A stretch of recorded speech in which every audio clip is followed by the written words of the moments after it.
கர்த்தருடைய பரிசுத்த நாமத்திற்கு மகிமை உண்டாவதாக. இந்த உபவாச கூட்டத்திற்கு வந்திருக்கிற உங்கள் யாவரையும் கர்த்தராகிய இயேசுவின் நாமத்தினால் வாழ்த்துகிறேன். ஆமென். தேவ பிள்ளைகளே, நாம் இன்றைக்கு எரேமியா தீர்க்க தரிசன புஸ்தகம் 24ஆம் அதிகாரத்தை நம்ம தியானிக்க போகிறோம். அந்த 24ஆம் அதிகாரத்தில் யூத ஜனங்க பாபிலோன் சிறையிருப்புக்கு போகிறதே தரிசனத்தை யார் பார்க்குறாருன்னா எரேமியா பார்க்கிறார். அதில் குறிப்பாக 2 கூடையை எரேமியாவுக்கு காண்பிக்கிறார். ஒன்று, ஒரு கூடையில் நல்ல அத்திப்பழங்களும் மற்றொரு கூடையில் மிகவும் மோசமான அத்திப்பழங்களை குறித்து நம்மனை காட்டுறார். இந்த நல்ல அத்திப்பழம் என்பது கர்த்தருடைய வார்த்தைக்கு கீழ்ப்படிந்து சிறையிருப்புக்கு போகிறதில் காண்பிக்கிறார். இவங்களை திரும்பவும் கொண்டு வந்து நான் என்ன பண்ணுவேன், நிறுத்துவேன், கட்டுவேன், அவங்கள திரும்ப என்ன பண்ணுவேன், உருவாக்குவேன் என்று கர்த்தர் பேசுகிறார். ஆனால் கர்த்தருடைய வார்த்தையை புறக்கணித்து சிறையிருப்புக்கு போகாமல் மற்ற தேசங்களுக்கு ஓடி போகிறத குறித்து அவங்க யார், மோசமான அத்திப்பழங்களுக்கு ஒப்பிட்டு தரிசனத்தை பார்க்கிறார். இவங்களை நான் கட்ட மாட்டேன், இடிப்பேன் என்று கர்த்தர் நம்ம சொல்கிறார். இன்றைக்கி செய்தியினுடைய தலைப்பு என்னன்னா, நெருக்கம் என்ற தலைப்பில் பார்க்க போகிறோம். ஒரே ஒரு வசனத்தை வாசித்து இந்த எரேமியா தீர்க்க தரிசன புஸ்தகம் 24ஆம் அதிகாரத்துக்குள்ளே போய் நம்ம கொஞ்சம் பார்க்கலாம். வாசிங்கம்மா. சங்கீதங்களின் புத்தகம் 4ஆம் சங்கீதம் 1ஆம் வசனம். என் நீதியின் தேவனே, நான் கூப்பிடுகையில் எனக்கு செவி கொடும். அல்லேலூயா. கவனிக்கலாம் தேவ பிள்ளைகளை. இந்த நீங்கள் வாசித்து பார்ப்பேன்னா 3ஆம் சங்கீதம், 4ஆம் சங்கீதம், 5ஆம் சங்கீதம், 6ஆம் சங்கீதம், இந்த 4 சங்கீதமும் ஒரே பின்னணியில் தான் பாடப்படுது. யாராலன்னா, அப்சலோம் பதவி ஆசைக்காக தான் சொந்த தகப்பனென்றும்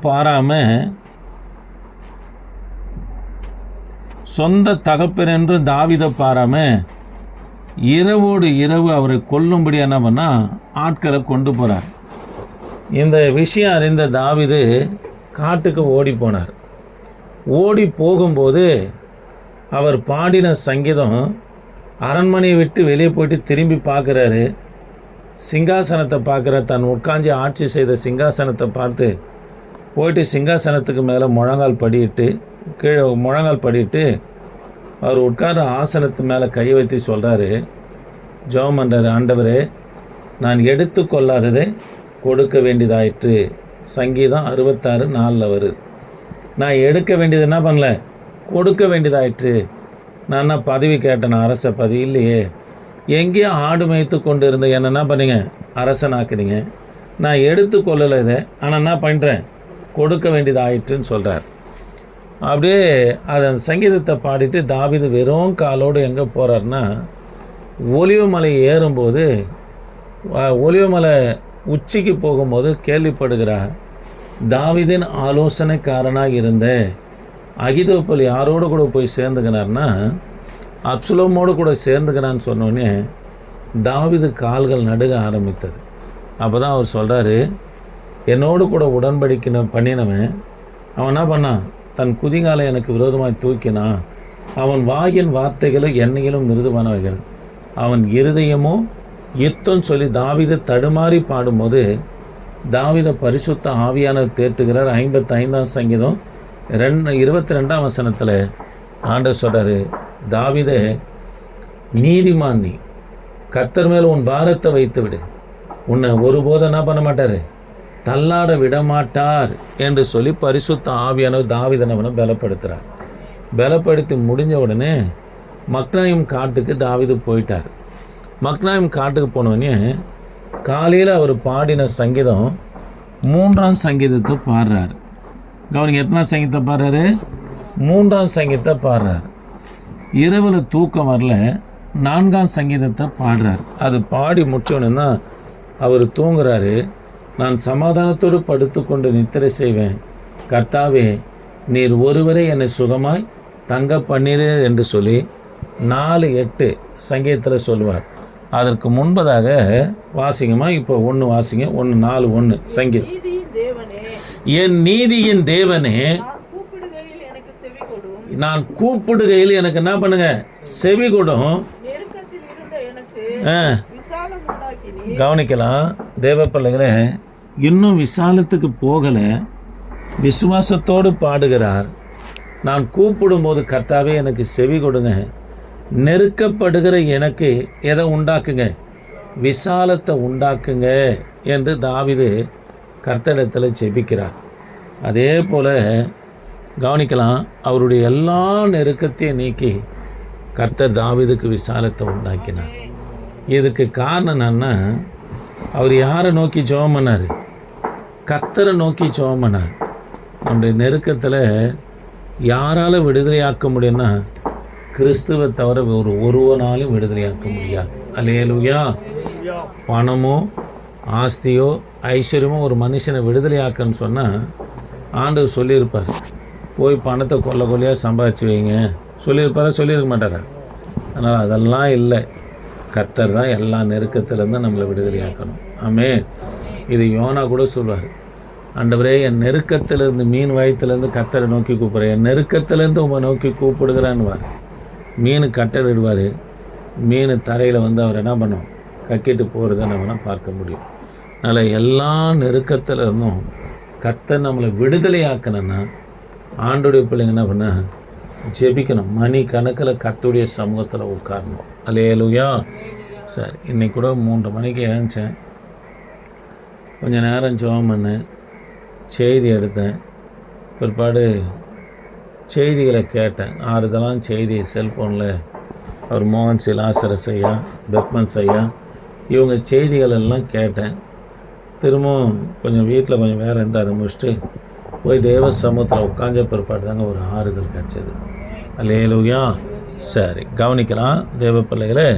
நம்ம 24ஆம் அதிகாரத்தை, எரேமியா தீர்க்கதரிசன புஸ்தகம் 24ஆம் அதிகாரத்தை பார்த்துட்டு பிற்பாடு எதை பார்க்க போனால் 3 விதமான நெருக்கத்தை குறித்து நம்ம பார்க்க போகிறோம். அல்லேலூயா. சரி, நான் வாசிக்க வேணாம், நான் சொல்லிக்கினே போயிடும். ஒரே ஒரு வசனத்தை மட்டும் வாசிக்கலாம்.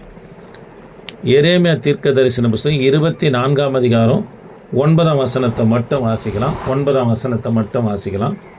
9 மட்டும் வாசிக்கலாம். அவர்களுக்கு தீமை உண்டாக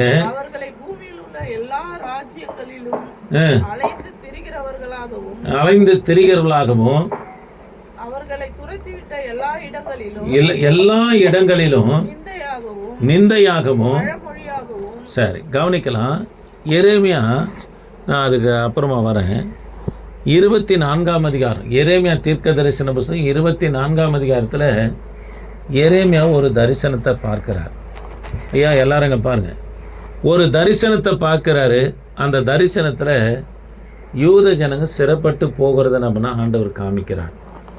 காண்பிக்கிறது மாத்திரம் இல்லாமல் 2 அத்திப்பழ கூடைய எரேமியாவுக்கு காட்டுகிறார். இந்த அத்திப்பழம், அத்தி மரம் இதெல்லாம் எதுக்கு அடையாளமாக இருக்குன்னா, யூதயாவை அடையாளப்படுத்துகிறதாக இருக்குது. யூதயா தேசத்தை, புரியுதுங்களா சொல்கிறது? யூதயா தேசத்தை என்ன பண்ணால் அடையாளம், கொஞ்சம் உற்சாகமாக இருங்க. யூதயா தேசத்தை என்ன பண்ணால் அடையாளப்படுத்துகிறதா இருக்கிறது. இதில் 2 கூடையை பார்க்குறார்.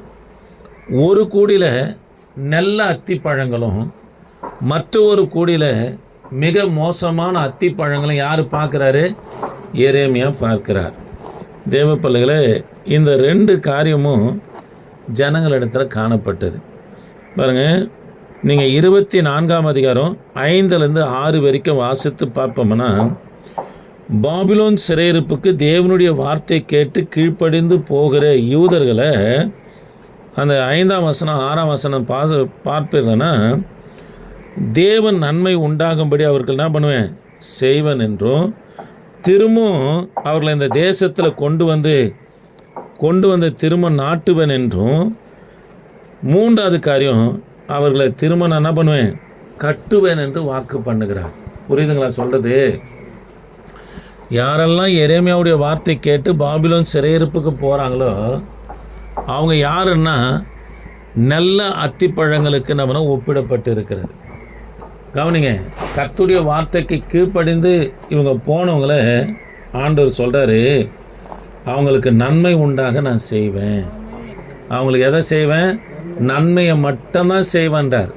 அதனால தான் சொல்கிறேன், ஆண்டுடைய வார்த்தைக்கு மட்டும் கீழ்ப்படிங்க. சொந்தம் பந்தம் உற்றார் உறவினர் அக்கம் பக்கத்தில் இருக்கிறவங்க யார் எதை பேசினாலும் இயேசுநாதர் எதை பேசுகிறாரு அது மட்டும் கீழ்ப்படிங்க. கவனிக்கலாம். இரண்டாவது, அப்போது நன்மை உண்டாகும்படியாக செய்கிறாரு. ரெண்டாவது, திரும்பவும் பாபிலோன் தேசத்துலேருந்து கொண்டு வந்து அவங்கள வரப்பண்ணுவேன் மாத்திரம் சொல்லாமல் மூன்றாவது காரியம், அவர்களை கட்டுவேன் என்று கர்த்தர் வாக்கு பண்ணுறார். அவங்க எதெல்லாம் உன்னிடத்துலேருந்து எடுத்தானோ, தேவாலயமாக இருக்கட்டும், வீடாக இருக்கட்டும், வெள்ளியும் பொண்ணுமாக இருக்கட்டும், சமாதானமாக இருக்கட்டும், நிம்மதியாக இருக்கட்டும், எதை உன்னிடத்துலேருந்து எடுத்தானோ அதை திரும்ப உனக்கு கொடுத்து நான் கட்டுவேன் என்று கர்த்தர் வாக்கு பண்ணுறார். அல்லேலூயா. சரி, இது இப்படி இருக்குது இல்லையா? இப்போ மற்ற ஒரு கூடியில் என்ன பழத்தை பார்க்குறாரு? மிகவும் மோசமான அத்திப்பழங்கள் என்ன பண்ண பார்க்குறாரு. இந்த மிகவும் மோசமான அத்திப்பழம் யாருன்னா, யூதருடைய கடைசி ராஜாவாய் காணப்பட்ட சிதேக்கியா என்பவன் கர்த்தருடைய வார்த்தைக்கு கீழ்ப்படியில் ஜனங்களை பார்த்து சொல்கிறாரு, பாபிலோன் சிறையிருப்பு வருமானா மற்ற தேசங்களுக்கு ஓடிப்போ, குறிப்பாக எகிப்துக்கு ஓடிப்போ என்று நம்ம சொல்கிறார். இவங்க தேவனுடைய வார்த்தையை நம்ம எதிர்த்து நின்னாங்க. எதிர்த்து நின்றுனால்தான் 9ஆம் வசனத்தில் என்ன சொல்கிறார் பாருங்க. 9ஆம் வசனம்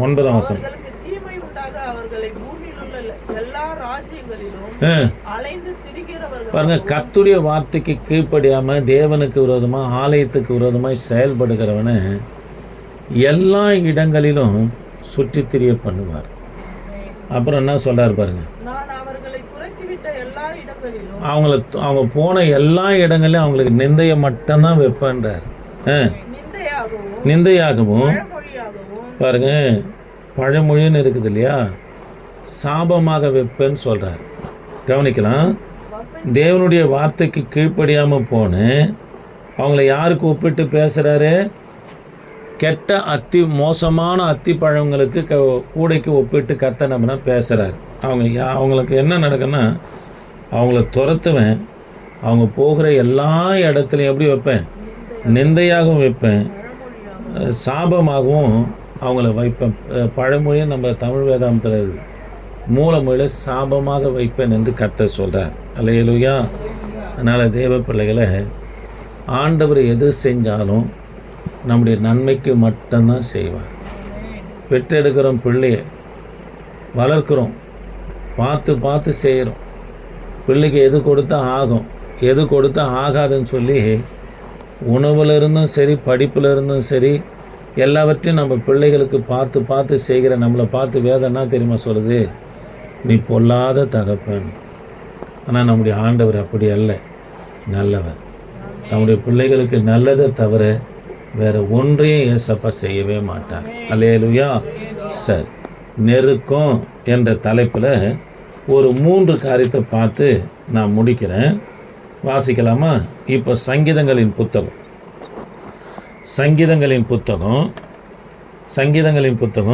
4ஆம் சங்கீதம் 1ஆம் வசனம்.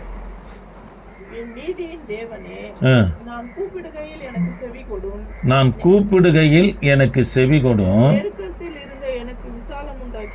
கவனிக்கலாம். நெருக்கப்படுகிற எல்லாருக்கும் கர்த்தர் விசாலத்தை உண்டாக்குவார். எப்பன்னா நம்ம ஜெபிக்கணுங்க. தேவ பிள்ளைகளே, உங்களுக்கு ஒரு காரியத்தை சொல்கிறேன். ஈசாக்கு துறவு வெட்டுறாரு, கர்த்தருடைய வார்த்தையின்படி தான் செய்கிறாரு. கர்த்தருடைய வார்த்தையின்படி தான் துறவு வெட்டுறாரு.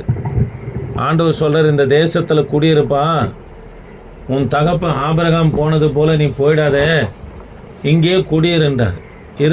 அங்கே தான் ஆண்டவர் சொன்ன இடத்துல தான் இருக்கிறார். இருந்தது மாத்திரம் இல்லாமல் துறவு தோண்டும் போது அங்கே இருக்கிற ஜனங்க வந்து பிரச்சனை பண்ணுறாங்க, நெருக்கம் கொடுக்குறாங்க. ஒரு துறவுக்கு வாக்குவாதம்னு வைக்கிறார், ஒரு துறவுக்கு என்ன பேர் வைக்கிறாரு? விரோதம் என்று சொல்லி பெயர் வைக்கிறார். 3வது துறவு எடுக்கும்போது கிட்ட வரவே இல்லை. அப்போ சொல்லுவார், கர்த்தர் நமக்கு கொஞ்சம் வாசிக்க முடியுமா? அதை வாசிக்க முடியும். 24, 26, 26 பாருங்க. கர்த்தர் நம்ம பலுகி பெருகும்படி விசாலத்தை உண்டாக்கினார் என்று சொல்லி அந்த இடத்துக்கு என்ன பேர் வைக்கிறாருன்னா ரெகபோத் என்று சொல்லினோம்னா ஈசாக்கு பெயர் வைக்கிறார். அதனால் எந்த அளவுக்கு நீங்கள் நெருக்கப்படுறீங்களோ, குடும்பத்திலும் சரி, ஊழியத்திலும் சரி, பிள்ளைகள் மத்தியிலும் சரி, மனுஷனால் எந்த அளவுக்கு நீங்கள் நெருக்கப்படுறீங்களோ அவ்வளவும் கர்த்தர் விசாலத்தை பார்க்கும்படி கர்த்தர் செஞ்சிடுவார். அல்லேலூயா. அதுக்கு ஆண்டோடைய பிள்ளைங்க நெருக்கம் வந்தோன்னே சோர்ந்து ஒரு மூலையில் உட்காந்துடக்கூடாது. யுத்தம் கர்த்தர் பண்ணுவார் உங்களுக்காக, ஜெயம் நம்முடையதாக இருக்கும். அதுக்கு ஆண்டோடைய பிள்ளைங்க என்ன பண்ணால் நல்ல முழங்காலில் நின்று கர்த்தருடைய சமூகத்தில் காத்திருக்கும் போது நிச்சயமாக கர்த்தர் நமக்கு அற்புதம் செய்வார். அல்லேலூயா. சரி, இரண்டாவது காரியம் லூக்கா சுவிசேஷ புத்தகம். லூக்கா சுவிசேஷ புத்தகம் 8ஆம் அதிகாரம். லூக்கா சுவிசேஷ புத்தகம் 8ஆம் அதிகாரம் 7ஆம் வசனத்தை கொஞ்சம் வாசிக்கலாம்.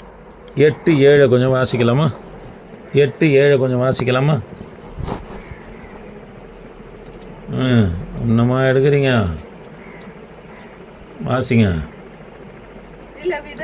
சில விதை முள்ளுள்ள இடங்களில் விழுந்தது, முள் கூட வளர்ந்து அதை நெருக்கி போட்டது. இங்கே விதையை குறித்து கர்த்தர் ஒரு ஓமையை சொல்லுவார். விதை என்பது கர்த்தருடைய வசனம், கர்த்தருடைய வார்த்தை. நிலம் என்பது மனுஷுடைய இருதயம். கவனிக்கலாம்.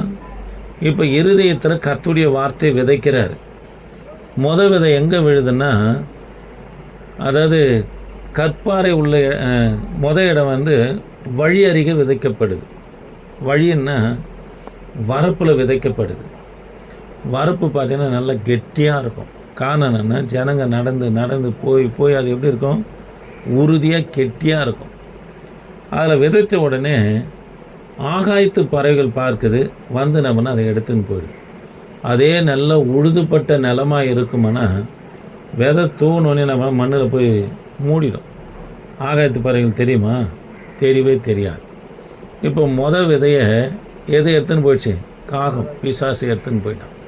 அதனால தான் வேத வசனத்தை கேட்கும்போது ஆவில நொறுங்கி இருதயத்தில் உள்வாங்கி கேட்கும்போது தான் அந்த வார்த்தை நமக்குள்ளே கிரியை செய்யும்.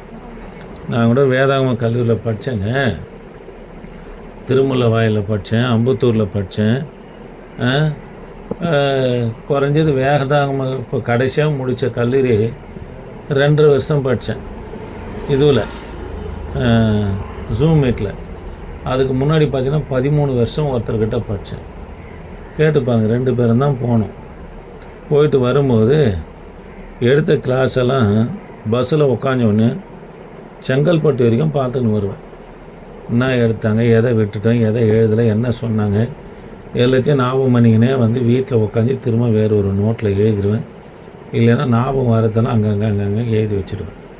எதுக்காக சொல்ல வரேன்னா, தேவ பிள்ளைகளை, கர்த்தருடைய வார்த்தை நொறுக்கப்பட்ட இருதயத்தோடு கேட்டால் தான் அது உள்ளே இருக்கும். அப்படி கேட்டதுனால தான் நம்ம பைபிள் காலை நடத்துவோம். கர்த்தர் நமக்கு உதவி செய்கிறார். அது மாத்திரம் இல்லை, எல்லாம் டிகிரி முடிச்சவங்களாம் வேதாகம கல்லூரியில் இருக்கும்படி கர்த்தர் செய்கிறார். இதுக்கு காரணம் என்னென்னா, நல்ல நொறுக்கப்பட்ட இருதயத்தோடு வார்த்தை கேட்டால் தான் உள்வாங்கும். இல்லைன்னா எது தூக்கின்னு போயிடும். காகம் ஆகாயத்து பறவைகள் நம்ம வெளியே தெரியும், விதை எடுத்துன்னு போயிடும். சரி, இரண்டாவது விதை அதிக தண்ணி இல்லாத கற்பாறை இடத்துல விதைக்கப்பட்டதுன்னு இருக்குது. மூன்றாவது விதை பார்த்திங்கன்னா முள்ளுள்ள இடங்களில் விதைக்கப்பட்டு தான். விதையும் வளருது, மரமாகுது, முள்ளும் கூட வளருது. நல்லா வளர்ந்தாலும் இது பலன் கொடுக்காதபடி, விதைக்கப்பட்ட மூன்றாவது விதை பலன் கொடுக்காதபடி அந்த முள் அதை என்ன பண்ணிச்சான்? நெருக்கி போட்டுச்சு அப்படின்னு சொல்லி பார்க்கணும். அந்த முள் என்பது உலகங்க, சிற்றின்பம், பாவம், அசுத்தம். இதோடு கூட நம்ம வளர்ந்தோம்னா அது நம்ம கர்த்தருக்கென்று பலன் கொடுக்காதபடி அது என்ன பண்ணால் நம்மளை நொறுக்கி போட்டோம். புரியுதுங்களா சொல்கிறது? அதனால் உலக காரியம் நமக்குள்ளே வராதபடி, அசுத்தம் நமக்குள்ளே வராதபடி, பாவம் நமக்குள்ளே வராதபடி விக்கிரகாரனை நமக்குள்ளே வராதபடி, தேவனுடைய கோபம் நமக்குள்ளே வராதபடி கர்த்தருடைய பிள்ளைங்க பார்த்துக்கணும்.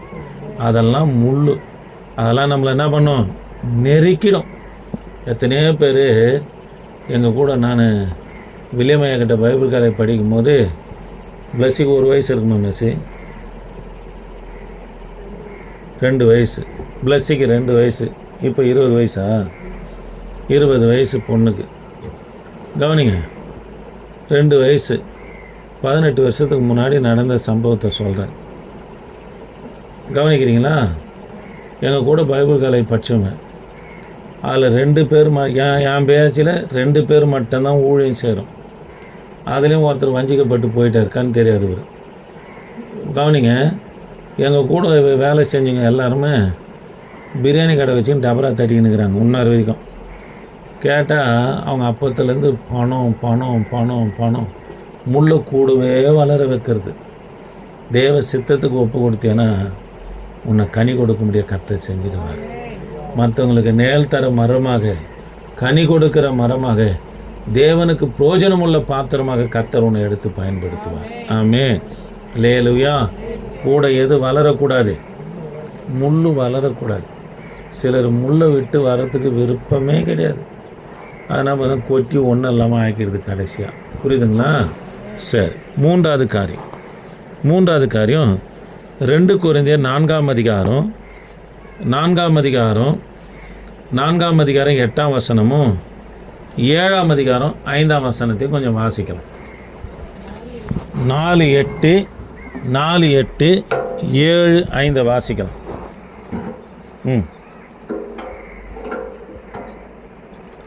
4:8, 7:5 2 கொரிந்தியரை கொஞ்சம் வாசிக்கலாம்.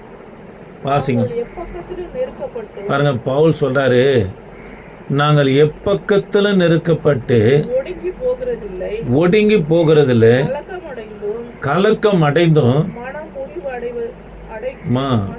கவனிக்கலாம், ஊழியம் செய்கிற கர்த்தரை ஆராதிக்கிற பிள்ளைகளுக்கு எப்பக்கத்தில் நெருக்கம் வரும். சொந்தத்துலேருந்து வரும், அக்கம் பக்கத்துலேருந்து வரும், நமக்குள்ளே ஒரு நெருக்கம் வரும். பாருங்கள், எப்போ கள்ள சகோதரனால் நான் நெருக்கப்பட்டேன்னு சொல்கிற வசனம். எப்பக்கத்திலும் நான் நெருக்கப்பட்டும் ஒடுங்கி போவதில்லை. பிற்பாடு சொல்கிறாரு, நான் மன முறிவு அடைவதில்லைன்னு சொல்கிறார். நம்முடைய ஆத்துமா முறியவே கூடாது. ஆத்துமா விழிப்போடு இருக்கணும். எதனால் இந்த நெருக்கம், எதனால் இந்த பாடு, எதனால் இந்த சோதனை? கர்த்தர் நம்மளை அப்படியே விட்டுற மாட்டார், உயர்த்துவார் என்ற ஒரு எண்ணம் இருக்கணும். இஸ்ரவேல் ஜனங்க 400 வருஷம் வனாந்தரத்தை பார்த்தாங்க. ஆனால் 400 வருஷத்துக்கு பிற்பாடு கைவிட்டாரா? பாலும் தேனும் ஓடுகிற தேசத்தில் கொண்டு வந்து விட்டார். அப்போது எவ்வளோ நெருக்கம் இருக்குதோ அவ்வளவும் கர்த்தர் உன்னை ஆசீர்வதிச்சிடுவார். ஆனால் எது முறியக்கூடாது. மனம் முறிஞ்சிடுச்சுன்னா தரிசனம் போயிடும், ஜபம் போயிடும், வேத வாசிப்பு போயிடும், புலம்பலாகவே நம்முடைய வாழ்க்கையில் ஆகிடும். அல்லேலூயா. அதுதான் வில்லியம் பாஸ்டர் அழகாக சொல்லுவார், எந்த சம்பவம் வந்தாலும் இருதயத்தை கொண்டு வந்துடாதுன்னுவார், அதை வெளியே வச்சு ஜெபம் பண்ணுவார். நான் இந்த சபை விஷயத்தில், இந்த காரியத்தில் நான் தவறி போயிட்டேன். உண்மையை சொல்கிறேன், இருதயத்தில் கொண்டு வந்து படபடுப்பு பயம்லாம் வந்துடுச்சு. ஆனாலும் கர்த்தர் அதிலேருந்து வெளியே கொண்டு வந்துட்டார். அல்லேலூயா. சரி, அதனால் தேவ பிள்ளைகளை எப்பக்கத்தில் நெருக்கப்பட்டும் நாங்கள் ஒடுங்கி போவதில்லை. அப்புறமாம்மா எப்பக்கத்து கலக்கம் அடைந்தோம். பாருங்கள், கலக்கம் அடைந்தும் மனம் முறிவடைவதில்லை. நம்ம விசுவாசிங்களா, சூனாம்படி விசுவாசியா? ஒரு வார்த்தை சொல்லணுன்னா சும்மா அதை அப்படியே நம்ம இருதயமே வெடிக்கிற மாதிரி சொல்லிடுவாங்க. ஒரு ஆறுதலாக வரமா? நான் இப்போலாம் பேசுனாங்கன்னா ஜெபம் பண்ணிக்கலாம், விட்டுருங்க நிறுத்து. சரி, இப்போ வாசிக்கலாமா? 7:5. எப்படி என்றால், நாங்கள் மக்கதோனியா நாட்டில் வந்தபோது பாருங்க, சரீரத்துக்கு இளைப்பாறுதலே இல்லை. மக்கதோனியா தேசத்தில் போய், பட்டணத்தில் போய் ஊழியம் செய்கிறாங்க. கொஞ்சம் நேரம் படுப்போன்னு கூட இல்லை. சரீரத்துக்கு என்ன இல்லை? இளைப்பாறுதலும் இல்லை, எப்பக்கத்திலேயும் உபத்திரவப்பட்டோம். எல்லா இடத்துலையும் உபத்திரம். கள்ள சகோதரனால எல்லா இடத்துலையும் உபத்திரப்பட்டோம். புறம்பே போராட்டங்களும் புறம்பே போராட்டம். உள்ளே பயங்களும் இருந்தன. பாருங்க, வெளியே போராட்டம் இருக்குன்னா பவுல் அவ்வளோ பெரிய அப்போஸ்தலனே சொல்கிறார். புதிய ஏற்பாட்டு கதாநாயகன் யார்? அப்போஸ்தலனாகிய பவுல். 13 நிருபங்களை எழுதினவர். மூத்த அப்போஸ்தலர்களை கடிந்து பிரசங்கம் பண்ணினவர் யாருன்னா பவுல். 3 வருஷம் அரபு வனாந்தரத்தில் இயேசுவோடு பேசியிருந்த இயேசு தான் அவருக்கு வேத வசனத்தை கற்றுக் கொடுத்தாரு. 3ஆம் வானம் பரலோகம் வரைக்கும் இயேசு அப்போ தான் அவரை கூட்டின்னு வந்தார். கவனிக்கலாம், அப்பேற்பட்ட மனுஷனே என்ன சொல்கிறாருன்னா, வெளியே புறம்பே போராட்டம், உள்ளன்னா வந்துடுச்சு பயன்றார். தேவ பிள்ளையே, எல்லாவற்றிலிருந்து கர்த்தர் நம்மளை விடுதலை ஆக்கிடுவார். எதை விடக்கூடாதுன்னா கர்த்தர் சொன்ன வார்த்தையை விடவே கூடாது. அல்லேலூயா. எதை விடக்கூடாது? கர்த்தர் சொன்ன வார்த்தையை விடவே கூடாது. சரி, 3 காரியம் சொன்னேன். ஒன்று, நம்ம எல்லா நெருக்கத்திலேருந்தும் கர்த்தர் நம்மளை விடுதலை ஆக்கிடுவார். அதுக்கு என்ன பண்ணணும்? ஜெபிக்கணும். 2வது, முள் நம்ம கனி கொடாதபடி பலன் கொடாதபடி நம்மளை நொறுக்கி போட்டுரும். நம்ம எதோடு கூட வளரக்கூடாது, கலைகளோடு முள்ளுகளோடு கூட வளரக்கூடாது. 3வது, தேவ பிள்ளைகளை, எப்பக்கத்தில் நெருக்கப்பட்டும் நான் ஒடுங்கி போவதில்லை. வெளியே புறம்பே போராட்டம், உள்ளன்னா வந்துடுச்சு பயம். பவுலுக்கே அந்த காரியம் நம்மளாம் ஏமாத்துறோம். ஆனாலும் கர்த்தர் நம்ம கூட இருந்து பாதுகாப்பார். அல்லேலூயா. ஆனால் மனுஷன் ஒரு நாளும் சபையை ஜெயிக்கவே முடியாது. மனுஷன் ஒரு நாளும் கர்த்தருடைய பிள்ளைகளை ஜெயிக்கவே முடியாது. மனுஷனை குறித்து வேதம் சொல்லுது, அவன் புல்லுன் பூவுக்கு ஒப்பாக இருக்கிறான். காலையில் பூக்கும், மாலையில் வாடி போயிடும். அது இருந்த இடத்த திரும்ப அறியாதபடி கீழே விழுந்துச்சுன்னா, அந்த புல்லினுடைய பூவுடைய இதழ் விழுந்துச்சுன்னா திரும்ப அந்த இடத்துக்கு வரவே வராது. அப்பேற்பட்டவன் தான் மனுஷன். புல்லின் பூவுக்கு ஒப்பாக இருக்கிறான், சாய்ந்து போக நிழலுக்கு ஒப்பாக இருக்கிறான். அதனால் அவனால் எந்த ஒரு காரியமும் செய்ய முடியாது. வந்ததுன்னா பயம் வந்ததுன்னா கர்த்தருக்குள்ளே நம்மளை தேற்றி கொள்ளுகிற பிள்ளைகளாக இருக்கணும். ஆமென். சரி, ஜெபிக்கலாமா? கண்களை மூடலாம், முழங்கால் படியெல்லாம். எல்லா நெருக்கத்திலிருந்தும் கர்த்தர் நம்மை விடுதலையாக்கும்படியா கொஞ்ச நேரம் கர்த்தரை துதிக்கலாமா? என் ஆண்டவரே, நாங்கள் உம்மை துதிக்கிறோம். என் ஆண்டவரே, நாங்கள் உம்மை துதிக்கிறோம். பரிசுத்தரே, நாங்கள் உம்மை துதிக்கிறோம். பரலோகத்தின் தேவனே, நாங்கள் உம்மை துதிக்கிறையா. எல்லா நெருக்கத்திலிருந்தும் என் ஆண்டவர் நீங்கள் விடுதலையாக்கும்படியாய் ஜெபிக்கிறேன். இந்த வார்த்தைகள் எல்லாம் எங்களுக்கு தீர்க்க தரிசனமாக அமையட்டும். இந்த வார்த்தையை கேட்ட ஒவ்வொரு பிள்ளைகளும் எல்லா நெருக்கத்திலிருந்து விடுதலையாக்கி விசாலமாகிய ரெகபோத்தை கர்த்தர் நீங்க உண்டு பண்ணும்படியாய் ஜெபிக்கிறேன். உண்டு பண்ணுங்கப்பா, ரெகபோத்தை உண்டு பண்ணுங்கப்பா. கர்த்தர் நீங்க ஆசீர்வதிங்க. தொடர்ந்து உமது கரம், உம்முடைய தயவு எங்களோடு இருக்க உதவி செய்யுங்க. இயேசு நாமத்தில் ஜெபிக்க நல்ல பிதாவே, ஆமென்.